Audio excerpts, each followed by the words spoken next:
One thing, very Korean, it's going to blink 3 times. Floor the car and want the car to respond, which I'm gonna do right now.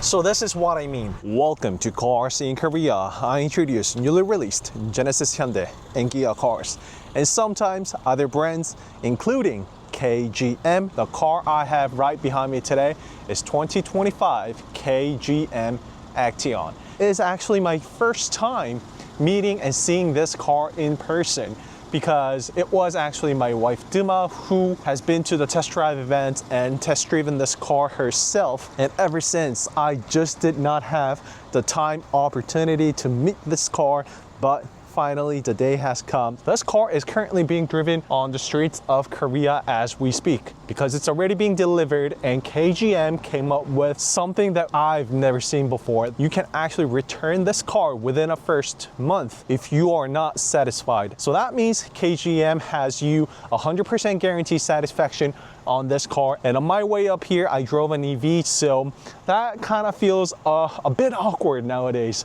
However, I wouldn't really complain, especially with the powertrain that this car comes with, which is 1.6 turbo hooked up with 6-speed automatic. That pushes out 170 horsepower. And that number might not look sufficient. However, just a few kilometers of drive way up to here, it was okay. That, I believe, pretty much has to do a lot with the weight of the car. But before we go, of course, we have to take a look at the car up close in person. If you are curious about my earlier, or I should say my wife Duma's earlier review and sneak peek first look of the car, the Action, feel free to check out the card above, but let me give you my version of it. Let's go. So let's pop the hood, see what it's got.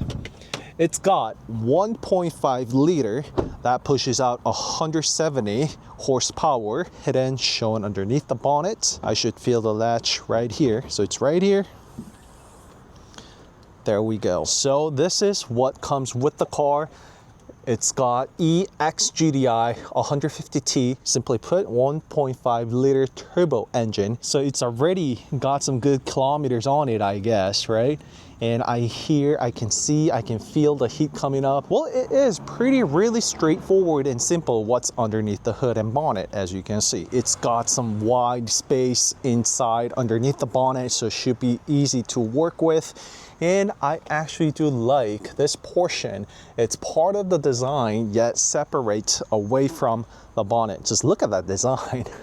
Let me tell you one by one, starting with the front look of the car. It's got some nice chromey finish to it with KGM behind it, just like so. Oh, so even if I lock it, you do see some ceremony, goodbye ceremony right over there.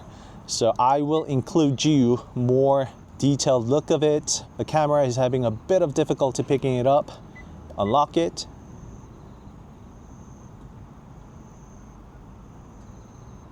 So it's actually all camera flicker you are seeing, so it does look solid lights and the ceremony to human eyes. Unlock it one more time so you kind of get the idea. Lock it.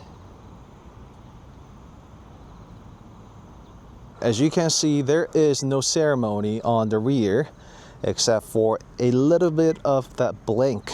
And you can also lock, unlock using this button right here, of course.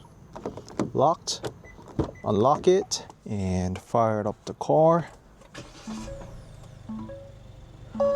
I want to have the DRL running. So these patterns you see, it is actually composed of different lines. You see there are 3 lines right here, 1, 2, 3, and there are 4, 1, 2, 3, 4, 1, 2, 3, 4, 5, and 6 of these. And these you will find from the Korean national flag. So starting 3, 4, 5, 6, and 3, 4, 5, 6 that way. You can also find other patterns of that on this portion of the grille as well, which is open 24/7. I see the radiator right there. and the front view camera for the parking, and the radar, the sensors for ADAS. So typical internal combustion engine car, I would say. There is no active air flap that will open or close accordingly. It is open 24/7. So a lot of the Taurus 5 that I've met and saw. So if you are looking for the review on that car, I will also include it in the card above. Feel free to check it out. The design is very different, especially the rear, but the front, I would say it certainly has a bit of that Taurus 5 to it. I do feel a lot of KGM vibe here and there, especially with the Korean national flag that I told you about, but also this portion of the headlight as well, which I will turn on and show you right now. So turn that on and you will see that the headlights right over there.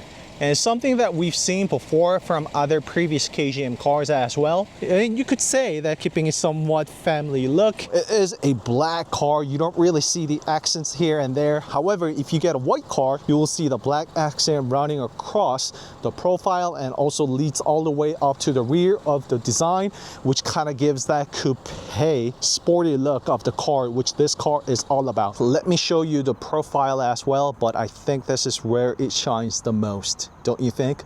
Well, first and foremost, the proportion and the design itself. Look at that fast drop in. It's almost like a sporty car. You see, I didn't say sports car, but sporty car. Fast drop-in angle.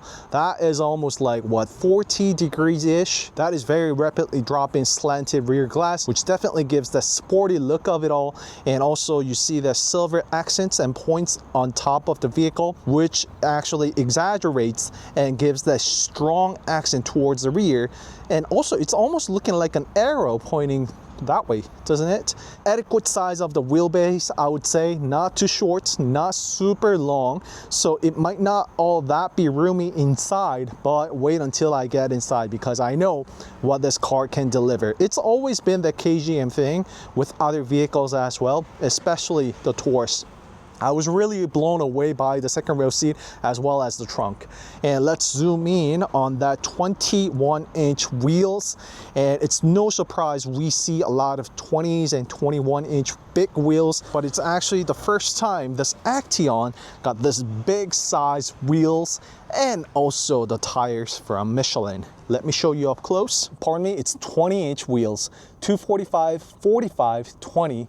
First time ever got the tires from Michelin, and it is the Primacy Tour A/Ash.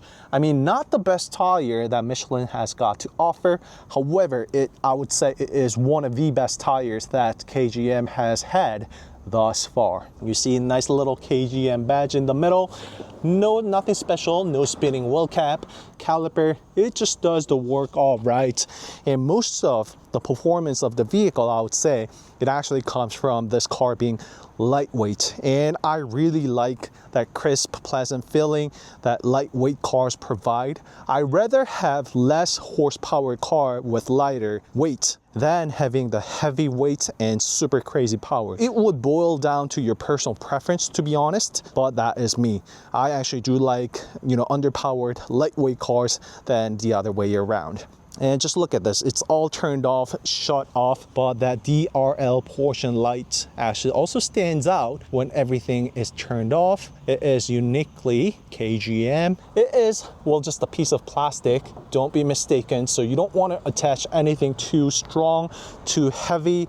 No force should be applied. It is for cosmetic and aesthetic looks of giving this Action more of an off-roader type. Not 100% super serious off-road car, but you can also take this car to places. I mean, just look at the clearance you're gonna get, the wheels and suspensions, and oh, look at this. Someone's been having crazy fun with this car. The car's got a lot of understeer, and the tire, the shoulders are all erect like this. So that is another reason behind a bit of unpleasant driving experience I got, I guess. But look at this, the front angle is, you don't need to worry a thing about it. This car will take you right there before going too all serious about the off-roading. What has been done with this car, seriously? I mean, look at this. The car's been bullied around, that is for sure. This car did not get the proper treatment that it should. You see, it's not too bad on the right side. It is just the typical wear and tear, but it had some severe understeer on the left part. Well, anyhow, so finally getting to show you the rear of the car. And yes, I know you are going to name a car that we all know of. Yes, Actia also has a bit of vibe of the other brand's car, but you have my word, this looks completely different when you actually see this car in person.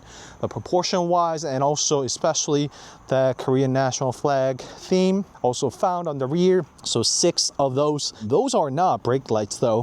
One on the rear is actually the reflector. One on the top is actually for the turn signal. One in the middle is for reverse, and in the middle right there, horizontal bar next to the Action emblem, are the brake lights. I will show you the details of it right now as a B-roll. Love the finish that KGM has blacked out everything here.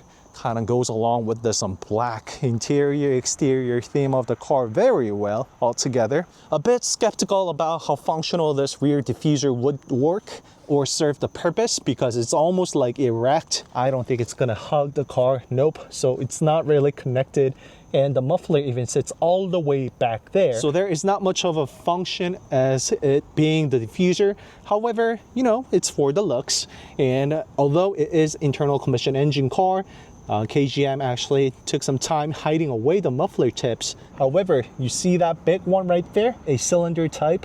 That actually is a sound generator. You can actually get some multiple sounds of this car, which I will find out in my drive. Let me also show you the rear trunk as well.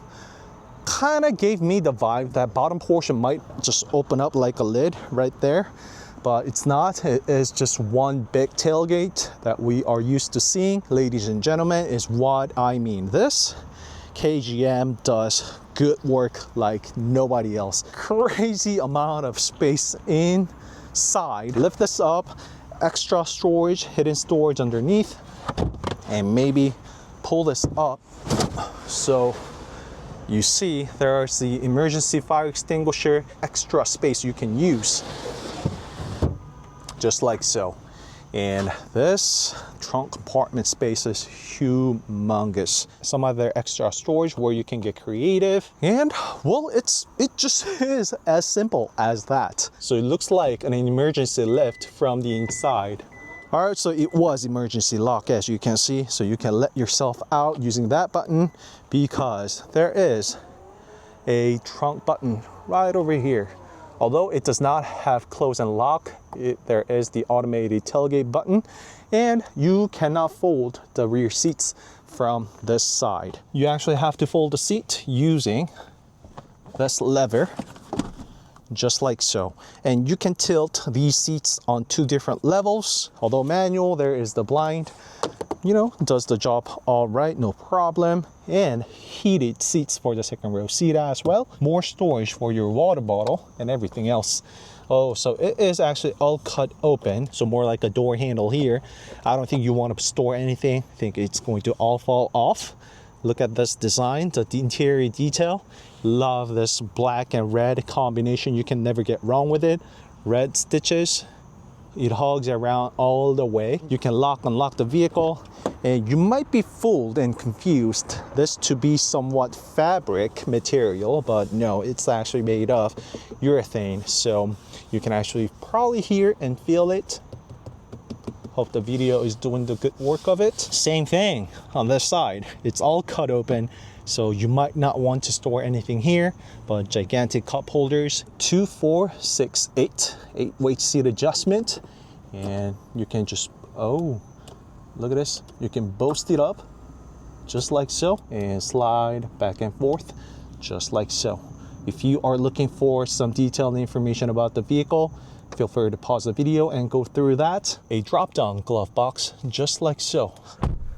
Okay, so the second row seat, I can actually change the inclination, locked at first level and locked at second level.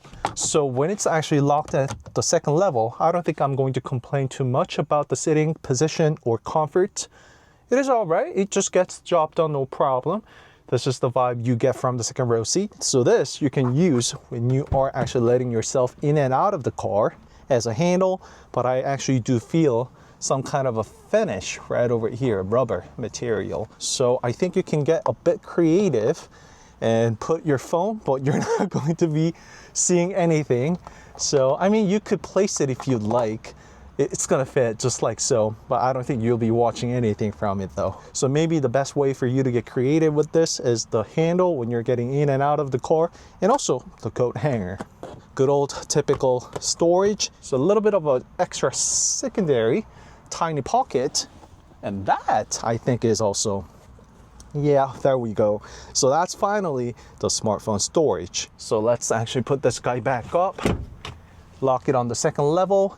In the middle, nothing out of the ordinary, nothing too special, just a cup holder in the middle, and you can have 3 people sitting on the second row seat. So the second row window actually goes down all the way.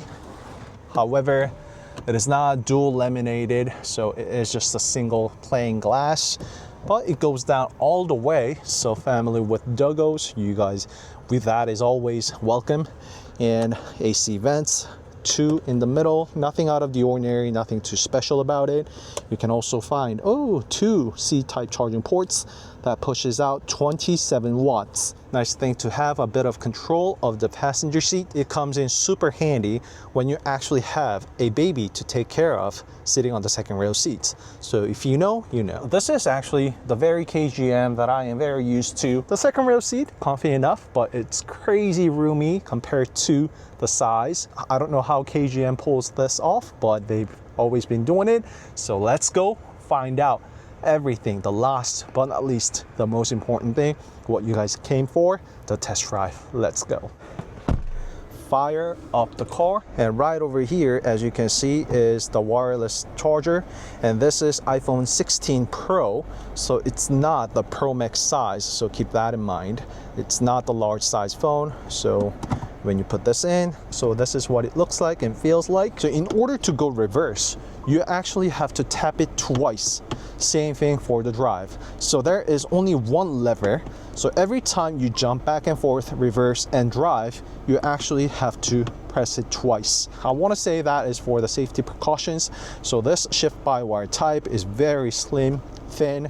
Thanks to that, we can have more storage in the middle. Another C-type charging ports right here. One on the left, it says USB, so you can read data. One on the right is charging only, 12-volt outlet system, and very tiny. However, there is extra storage right here. 100% it is for the sunglasses, right? Or maybe your reading glasses. So this is the interior, the inside, self-explanatory, long horizontal AC vents, but nothing else is just for the design. That is the AC vent in the corner. Everything else is just part of the design along with the ambient lights. And you can see that it has 2 10.25-inch monitor. One on the right for the infotainment system, one on the left is for your tachometer. I like the fact that these screens also display the navigation in the middle, unlike some manufacturers are not doing, and other self-explanatory buttons. Only the front row seats are fully automated powered window. And one thing, very Korean, right here you will see the hazard light, and if you tap on it, it's going to blink 3 times. That means thank you, that means I'm sorry. That is very Korean way. Localization, I want to say. Not sure if this is going to make it to the overseas market, but now you know why that is there. Of course, there is the hazard light where it's supposed to be, but you can always tap on that one time. It's going to blink 3 times and go away. All right, let's try to close the trunk. And am I gonna see any button? And well, you see, that is another thing. This Acteon, you're not going to see that much of buttons. You're going to find the buttons right about here. So you can change the active sound design right here. So that's one roar. Try one more time.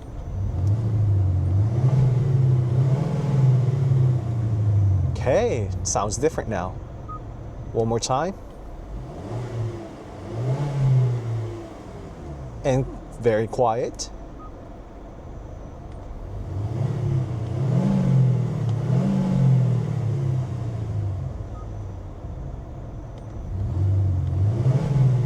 this is the deepest one.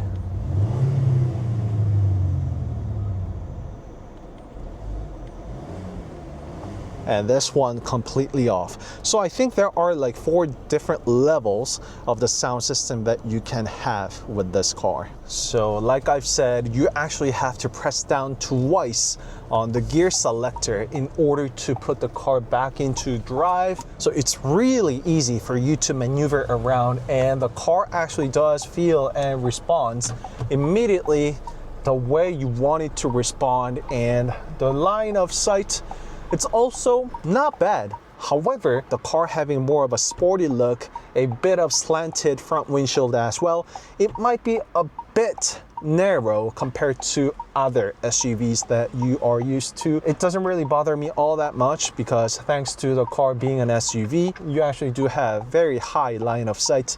So it actually takes away a lot of frustration of driving a low car plus low visibility. You can see very gentle on city roads. You are not going to complain much about the response and the power of it. However, what I felt is that if you floor the car and want the car to respond, which I'm going to do right now. So this is what I mean. Not only the engine, but also the transmission requires some time for the car to react. Not going to complain too much about it, but I want to tell you that it's not the most responsive car out there you can expect to get. However, once you get used to driving this vehicle around, I don't think you're going to have much of an issue, to be honest. I can live with this. It's actually pretty okay. A bit of harsh roads, bumpy roads up and down. Once again, thanks to the clearance and also the Michelin tire that this car's got, it provides quite pleasant driving experience and pleasure. I'm not going to complain too much about it. It's okay. So the MPG, it actually gives the suggested MPG as provided by the manufacturer, the KGM. I wouldn't really say that this is the most fuel efficient ICE internal combustion engine cars we can get out in the market. However, the kicker here is that KGM is actually preparing to offer us HEV, mild hybrid and full hybrid vehicles on their lineups. So it's not the Acteon first. They might start with Taurus first. However, Acteon will also get some hybrid options, and also the sunroof, which is not available at the moment on any of this, none of these Acteons thus far, but there will also be the option of the sunroof for this car as well. So the car also comes with Infocom, which is the onboard navigation system with the KGM.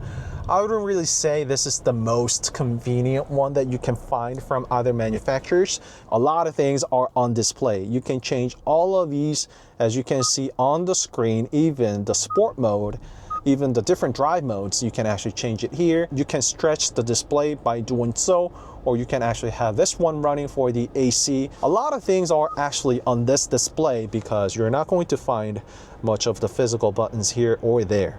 On the right is associated with the ADAS and this big button allocated for auto hold only, which is quite surprising.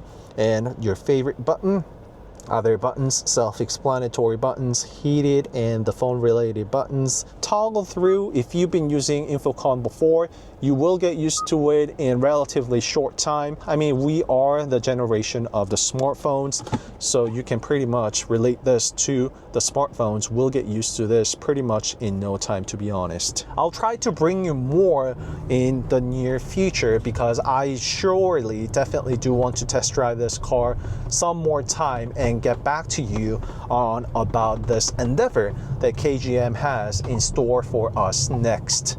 Like, I just cannot wait to see the different newer models and upgraded models of KGM variants that are to come. So that's it for today's video. Don't forget to like and subscribe Car Scene Korea if you did.